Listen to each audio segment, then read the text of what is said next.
Welcome, everyone. Today we're doing a deep dive that promises to go quite a bit deeper than your usual chat about weight loss. Mm-hmm. We're going to be unpacking the, well, really profound insights from Dan Hollis. His ideas are really challenging some common assumptions.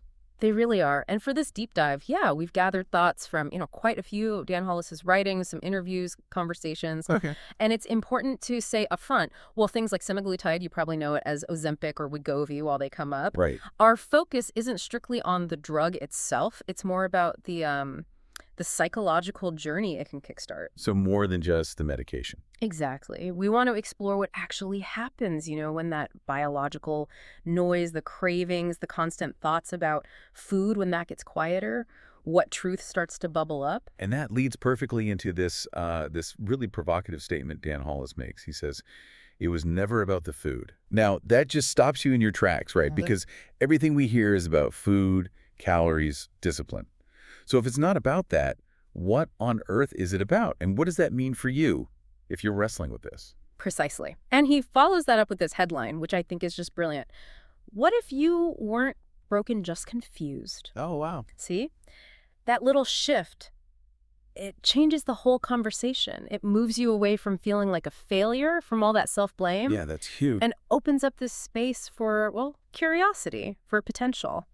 And Dan suggests that semaglutide can offer this really unique kind of silence, a quiet space where maybe you can discover that truth. So, okay, the world's telling us it's calories in, calories out, diet, willpower. And Dan Hollis comes along and says, hold on, maybe you're looking in the wrong place entirely. So what is he pointing towards? What's the actual game changer here in his view? Well, what's really striking is how he frames semaglutide. It's not just, take this pill, lose your appetite. He sees it more as a catalyst for insight. Big catalyst. How so? He says, and this is a direct quote, it gives you a moment where food stops talking. Think about that. Food stops talking. He goes on, and for some people, that's the first honest moment they've had in 20 years. Oh, 20 years. Yeah. So this biological pause, this sudden quiet, it finally gives you the space to ask, okay, what am I really hungry for? Mm-hmm. But the truth is, that kind of quiet, it can actually be pretty confronting. Almost scary for some. I can imagine. Like losing a crutch, maybe? Exactly. It feels like losing this familiar coping mechanism, even if it wasn't a particularly helpful one. And that can lead to confusion, maybe even a pull to go back to the old ways, the old patterns. That makes sense. Yeah. Food stops talking. You mentioned he talks about decoding emotional amnesia. So if food's been filling some kind of void or, like you said, a coping mechanism for years, when that's suddenly gone, you're left feeling, exposed. Is that what he means? That's a great way to put it, exposed. Yeah. Yes. When that biological noise floor drops because of the medication, all those underlying emotional layers, things like loneliness, boredom, anxiety, maybe even joy you haven't known how to deal with. Okay. They all start coming to the surface. For a lot of people, food has been the kind of unconscious way they've managed all that. It's like the silent agreement they had with themselves. Right. So Dan explains, people don't fail on these medications because the drug stops working. Often it's because nobody prepared them for what to do with that silence. Okay. So it's not the drug failing, it's the lack of a plan for the quiet. Sort of, yeah. He really emphasizes that the real work, the deep work, it doesn't start when you begin losing weight. It starts, he says, when you stop needing food to explain your feelings. That's powerful. And that's the emotional amnesia bit. We've sort of forgotten the original reasons, the deeper roots of why we developed those eating patterns in the first place. So when the food noise dials down, boom, those forgotten feelings can come roaring back. So, all right, what does this mean practically for someone who finds themselves in this new quiet space? It sounds like Dan's approach isn't just take the pill and wait. He's very active about it. He talks about building, what do you call it, inner architecture. Inner architecture, creating scaffolding, forging new identities, establishing new rituals. Right. It's like he's saying you need to actively rewrite the story that you were maybe too full, quote unquote, to finish before. Can you unpack that inner architecture idea a bit more? Yeah, definitely.